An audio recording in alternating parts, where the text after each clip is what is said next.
Hi, welcome to Entre, Nosotros on CCPTV, the Emmy award-winning channel and the educational channel of Community College Philadelphia. I'm your host, Gilberto Gonzalez. Today, my guest is Mr. Clean and Safe Parks. Welcome to Entre Nosotros. Thank you so much. Thank you so much. All right, so let's jump into it, man. I mean, I know you've been around a little bit.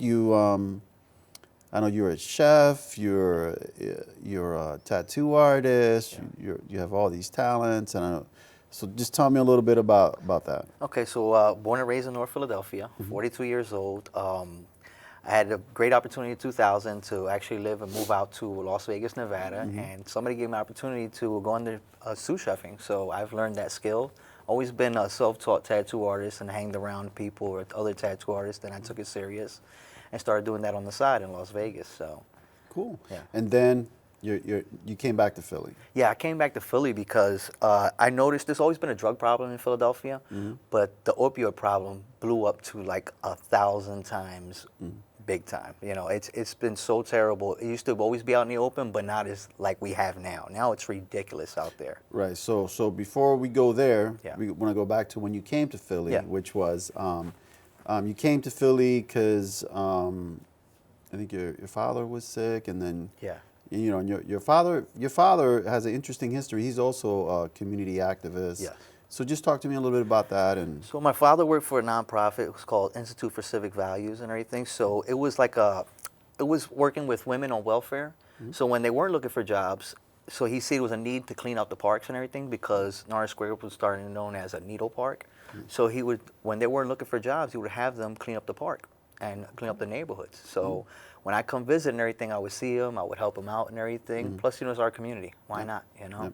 And these values always been instilled with me, even from back in those days, being across the street, going to Catholic school at St. Boniface and everything, dealing with Sister Carol and helping us out, doing things in the community. So, but unfortunately, he had got a call. He had suffered from 2 strokes. wow. So I was making a lot of money in Vegas, but I actually took my time and thought, you know what is a man to gain the world and have nothing to share it with, especially with his family? And I was raised with these values, so I came back to take care of my family and my community since it was in dire need. Wow. So how's your father? He's doing all right now. He's retired, taking it easy day by day. You know, I'm trying to help him out with his health and everything. So now you're back in Philadelphia. You're taking care of your family, and I know you probably had a few different jobs, but then you wound up in Parks and Recs? Yeah, is Park and it? Recreations. They gave me a chance to work there seasonally, but I was always working there and everything, and noticing as the opioid problem, month after month, getting extremely worse, out of hand, out of control, and seeing that Norris Square Park, since my dad retired, going back to more needles than ever. So loving my community and being born and raised there, I said, what? I have to do more. I have to do more than what anybody else is doing. I have to think outside the box, whether I'm getting paid for it or not. So your desire to give, your desire to serve, your desire to comes from. It comes from old school values. It comes school from, values. from my family members, my friends, you know, especially family, and great influence. I had an older cousin that actually, you know, told me about, you know, study yourself, learn who you are. And I had the opportunity, would give me books, and that really sparked that trigger. You know, it really did. And then valuing myself, and then even me traveling, seeing the world, I said, you know what? I know I was here for a reason, and it's to help my community. That's my path. Cool. So okay. So now I know we want to jump into this, but you're working at Parks and Recs. Yes. And your job, you're before the opiate stuff, but your day-to-day job, what was that? It was just basically maintaining the park, taking out the trash, painting when he's painting, actually, you know, weed whacking, taking out debris and stuff like that, making sure, you know, that the parks are basically nice and clean. Cool. And that was your daily job. That was so my daily job. So now, okay, so we're going to jump into one of the reasons we're here now. Now you're, and I know that I don't know when you came back, but I know that probably the first year, maybe or two, that there was no opiate epidemic. It was just like a normal job. Yeah. And then something happened. Like what happened? Like what? I mean, you take a job, right? Because you want to give back to the community, and you're cleaning the community parks, which is completely needed. I mean, we need to take care of our parks. that is the center of activity in a lot of communities, especially the Latino community. Yeah. But then now you have this thing happening. Yeah, and this thing, well, even getting more deeper into it, well, being born and raised there, and, I have family members that are on drugs, on opioids. I have a lot of friends that went to school with in the neighborhood. Unfortunately, I still have friends that are dying out there. And, that's another thing that motivated me to take care of the community. But, like, I always had it instilled in me, but that really sparked that trigger. That really sparked that trigger to go hard and do what I have to do to take care of it. Yeah, but how, like, again, like, I just want to see, like, how did it, like, I mean, you're weed whacking, you're cleaning, you're doing your job, and then all of a sudden, because it did kind of happen, like, from one day to the next. Yeah. I mean, it's like, that would be difficult for me. Yeah. But what was the, I don't, like, dude, you're my hero, man. It's like, what in the, like, how did you? It's dangerous. First of all, you switch into this mode of you got to help, and then you're doing something real dangerous. Like what was that transition like? Just it's scary. It's definitely scary where I go home and I'm thinking about, like, wow, look what you've done. You can get stuck by these needles. There's people with mental health problems. I've been chased with machetes out there before. There's people being, with the drug dealers out there. People been shot. I've talked to even people where I've talked face to face, and one guy was giving out samples. He's got his brains blown right there in front of me. Wow. But it's everything. It's loving your people, and thinking beyond yourself. I live a life that's selfless. So there's no fear. You didn't fear this this epidemic as it invaded the community, invaded the neighborhood. You just had no fear. No fear. Actually, my pride and loving my community and loving people in general overrides all the fear. You're doing your job, but now you're doing more than your job. Yes. Like, how did the city react to that? I mean, like the city's never faced this problem. Did they say, continue doing what you're doing, don't pick up the needles, or is it just something that it's part of your job now and you're just doing it?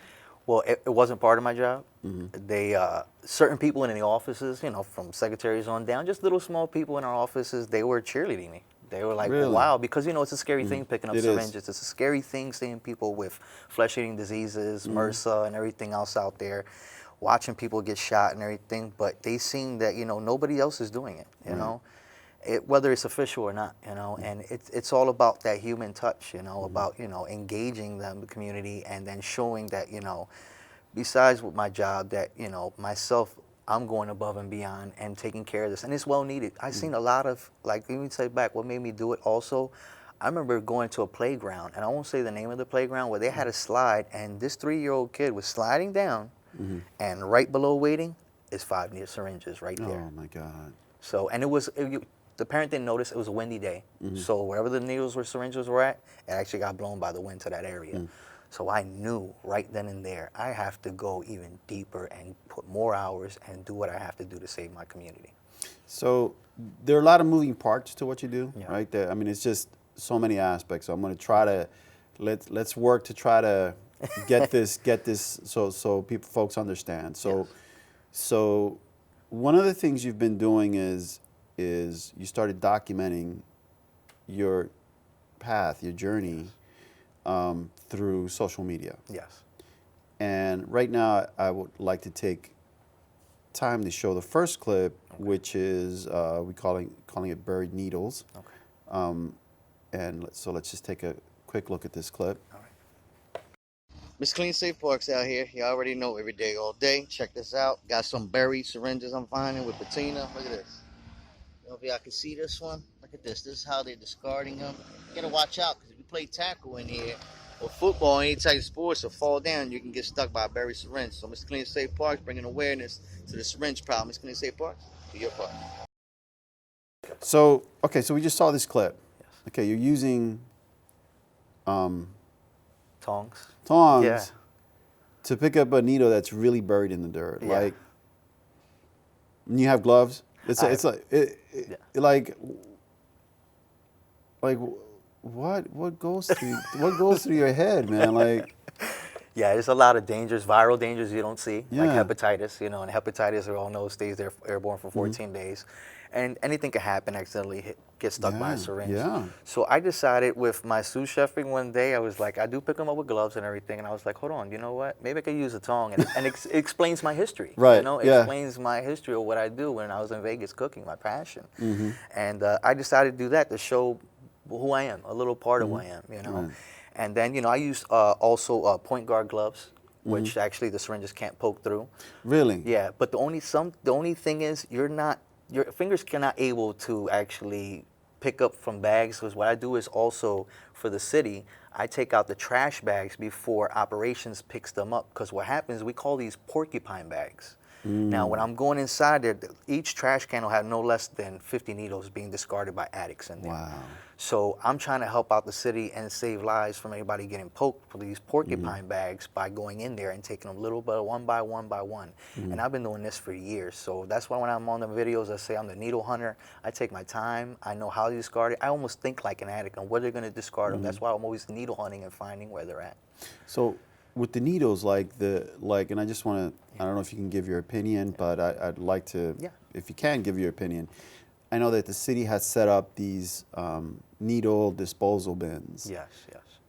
Are they working? They're working to a point. They're Okay. definitely working to a point. I believe that, for me, I believe we do need them because there's a problem there. You know, even when I'm picking up needles, when I used to pick up needles in the beginning, I would have to go to the hospital to discard them. Okay? So you just can't go to the hospital all the time going and bringing in needles and everything. So I'm gathering them up. So it was an inconvenience. For somebody having a kiosk, the needle kiosk there, it was easy access in a problem area. Now I've tripled my time faster. I can pick up needles, discard them right there. How many needles do you pick up in a day? If it's on a Monday after the weekend, just in one park, I could pick up 400 to 300 needles or more sometimes. Yeah. In one park? Yeah, one park. 300 to 400 needles. Yeah, yeah. That's easy.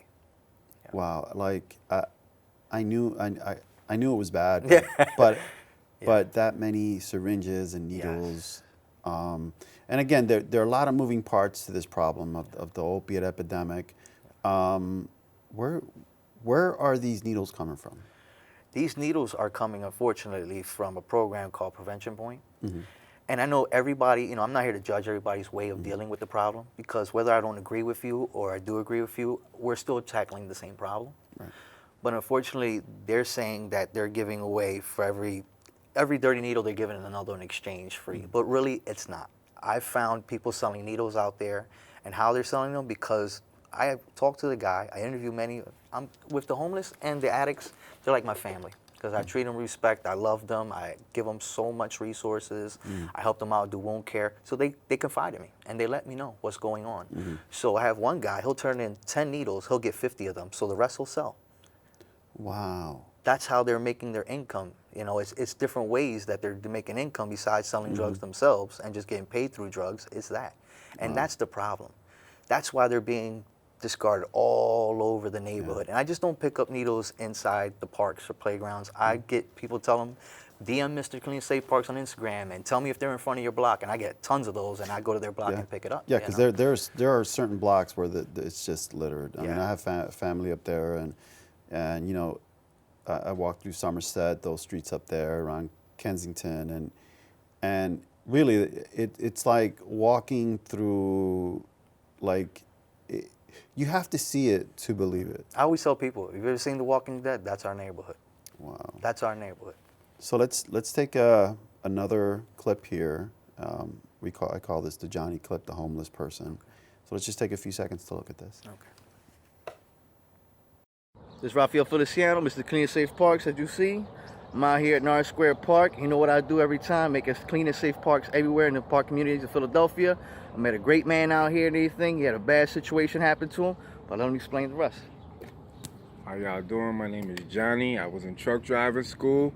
I came out here searching for my daughter. Didn't find her. You know, people said they had my back. I didn't. I ended up on the streets. I met this man sleeping in the park. He brought me food. Didn't have to do that. You know what I'm saying? Told me where I could go to get some help. Now I got a bus ticket back to my daughter. And it's all because of this man right here, Raphael, and the safe parks that he's doing out here every morning. A good man. Real people do real things. This man's for real. Y'all have a good day. That's what it's all about, Mr. Clean and Safe Parks. That's my brother right here. That's what's up. That's what it's all about, helping people. That's what it's all That's about, what it's man. all Do your about. part, Mr. Clean and Safe Parks. Clean and safe parks, baby. That's right. Wow. So here you go. You're cleaning up a park, and I mean, there's a guy there. I mean, like, you don't know this person, and you help him. Like what? Tell me a little bit about this. It's kind of scary. We have a lot of people there. Like you said, I know these people. I have a lot of them have mental problems. Some of them are not as outgoing or receptive to help and everything. So I treat them with respect. If they don't want help, I always let them know, reinforce that I'm always here for you. So little by little, I break down these walls. And other addicts will see me take care of the ones, and it starts to ease them off. Because we got to understand that these people are homeless out there. They're being taken advantage of by people in the neighborhood, or they're being raped, beat up. They have a ton of things out there that are going on with them. But when I'm out there, I don't know, I project this energy and this love, which I have for people, and I know I have this gift. I know I have this gift, so that's what I do, and I show them. And I give them any resources, any love, and I always tell them when I'm whether doing wound care, giving them sneakers, feeding them, whatever it is, always tell them I'm here to love you and not to judge you. And I've been using that line a lot because it's the truth, and it opens them up, and they're so receptive with it. They let me know what's going on in the neighborhood. Like, we need to know what's going on in the neighborhood, even especially a job like that. So I have a car. I usually take the L, or I walk the neighborhood to hear what's going on, whether it's a shooting in the neighborhood or whatever case it may be. So how is Johnny? Like, what happened? Oh man, I met Johnny at Norris Square Park. It was crazy. I always make sure that I talk to anybody homeless inside any of my parks or my communities, see if whatever I can help them at whatever capacity. And he shared his story. He said, I had a daughter that was out here displaced. I'm from Chicago. I was in truck driving training school. I lost everything looking for my daughter. I was so dedicated. I have 2 sons. I don't have a daughter, but imagine if I had a daughter. And lost to this opiate problem. He was there for a month, walking around Philly, and he finally was blessed to be in Norris Square Park, one of my sister parks. And I ran into him, and I said, I'm here to save you. I'm going to help you. Wow. I got him a ticket to Chicago. I got him to find his daughter, everything. Was she here in Philadelphia? Yeah, she was here in Philadelphia, Kensington. Was she addicted? She had Yes, addiction? she Really? was addicted to opioids. Wow. Yeah. From Chicago. Yeah, from Chicago. Because Philadelphia has, unfortunately, out of the whole East Coast, we have the cheapest and the most strongest heroin out there. And there's other drugs besides heroin out there. Yeah, fentanyl. No, there's K2. this new one. They're mixing. It's $3 a bag. See, so I'm born and raised in this neighborhood. I know all about the drugs, what they're being sold. I'm what they call an OG in the neighborhood.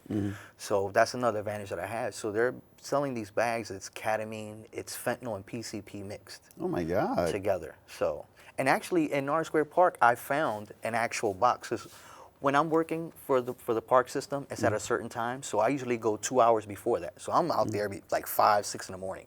Wow. Out there picking up needles, doing what I have to do. Early bird gets the worm, and so it is the information and drugs in the neighborhood. Right. So we actually had a box, a small box. It was discarded in the neighborhood, and it was full of horse tranquilizers, which they used to cut for heroin.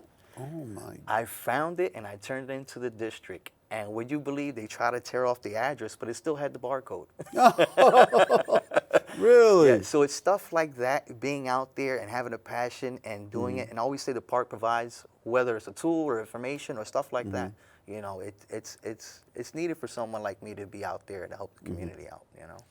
So let's take another look at let's take a look at another clip. Okay.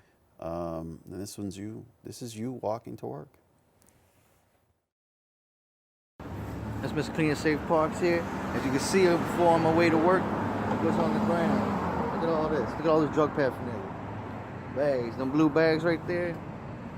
That's heroin bags. All heroin bags. Look at it. All over. That's what I see every day before hitting my park. So syringes on the ground, everything. So, Mr. Clean and Safe Parks, I'm gonna go get them. So that's what I do. Go pick up all them syringes on my way up, on my way back. Mr. Clean and Safe Parks, do your part. So this is interesting because now it's part of your job, but as soon as when you walk out of your house, you get off the train.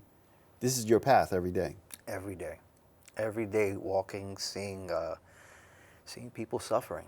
You know? And you see all the drug paraphernalia, needles. Like, I know you said you clean up about 300 to 400 needles in a park, but walking down the street, like, just like an idea, how many syringes and needles do you think? Just walking down Kensington Ave from Kensington and Allegheny, walking to my park in McPherson on that street, I would easily pick up 50 to 100 just underneath the L. Really? Even you know what's mind-boggling? As much as we pay for SEPTA, I'm gonna put something out there, but we're paying all this money, and they're right there at the L station. There are needles being discarded. There's drug deals going on there. It's at the L station. Yeah, at the L station. Wow. And even the Philadelphia police officers, who are great, they're frustrated because nobody's working with nobody. Right. You know, and I give it to police officers. They're working. I have videos with them. They're going above and beyond, and it's difficult for them. You know, it's frustrating for them. So, I see that. you know. I support. You know, I know they're like, again, there are a lot of moving parts to this with the police issue. Yes. You know, I know people in the community feel certain ways about the police, but and you know this. The reality is, when something happens, who do they call? Yeah. They call the police. Exactly. You know, so the police are the front, and many times they're at the front line, but they're not part of the decision making process. Yeah. Yes. Unfortunately, they're not. You know, Yeah. and so. I'm glad you said that, the front line. I usually address people when they say, what are you doing out there? I said, yeah, I'm at the vanguard of the situation with some military word. I'm on the front lines of a war. Yep. And I literally am on the front lines of a war. And I did an interview with Nightly News, and they were, you know, some media are actually always giving negative aspects. And one of them threw on me a question. He was like, aren't you discouraged of every day picking up these needles? And I like to have my little sayings to encourage people. I say, no, I don't get discouraged. I get encouraged. And that's what I want people to be, encouraged. Always. I have old school values, and that's what we have to go back to. You know?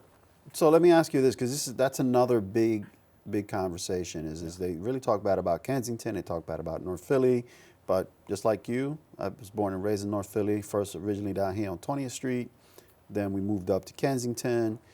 The good people, again, there are different parts of this, right? You got the people that have lived there forever. Like, my family's been there in Kensington now for probably like maybe 40 years. And we know all our neighbors on the block. You know, our block, you know, they're good people, hardworking people, you know, people that take their kids to school, people that work. And there's this myth that there's nothing good in Kensington. You know, and that's the kind of stuff that really pisses me off. Me too. You see my reaction when you said that. It's like, oh. Yeah, so just if you had something to tell these people that believe that what I just said, I mean, what would you say to these folks? I would tell them that they're living they have a blind eye to what reality is, and they're not looking at the deeper roots, the boots on the ground, the stories that are out there with people like me and others people out there who are trying out there, who give advice to the youth, who are taking care of their community. You know, there's so many conflicted stories, but the conflicted ones are the people who aren't reaching these people. Unfortunately, with the city, they have all these other people coming in making decisions and saying, well, let's do this, but they don't come to people like me who know the neighborhood, who's out there doing the right thing, who's advertising what they're doing. They don't see that. It's like they just put this blind eye. And even when you tell them and show them, it's like they don't care. They act like it, but they don't. Let me ask you a question, since we brought up the city. Yeah. Like, and I appreciate what the city's trying to do. I'm not, you know, I'm not talking bad about the city. Yeah. But since we're on the city subject, like, and I have my own opinion, but these, you know, the city recently has put in portable bathrooms and sinks, the sinks being vandalized. Yeah. And, you know, now they're chained up and refixed, and the really expensive things that the city's putting there. What will it impact?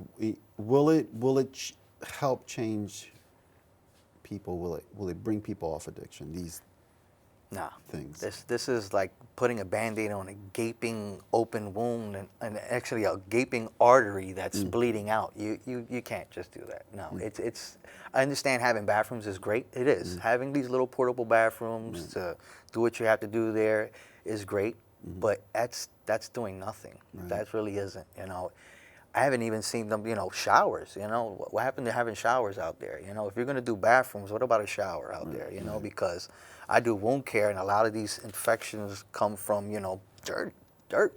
There's hepatitis, there's everything, there's bacteria, there's a lot of stuff, So, again, there are a lot of moving parts to this, Yeah. and we're getting close to running out of time, so I got a couple more questions. Yes.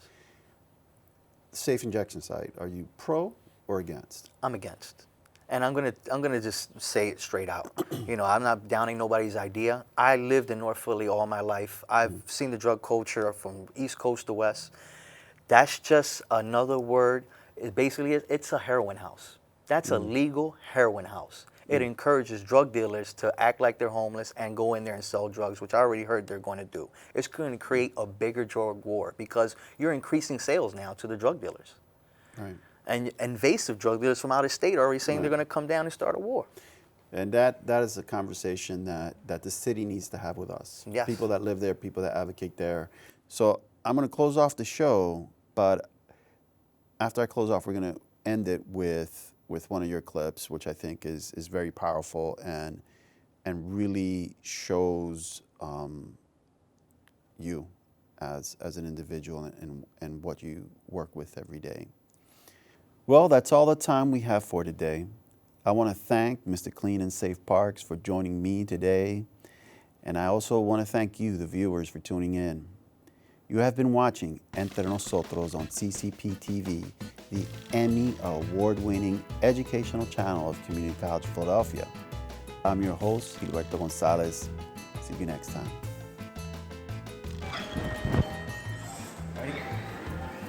Clean and Safe Parks here. You see me, I'm over here getting ready to get a water out.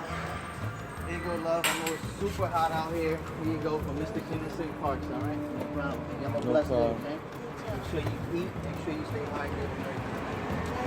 No, not at all.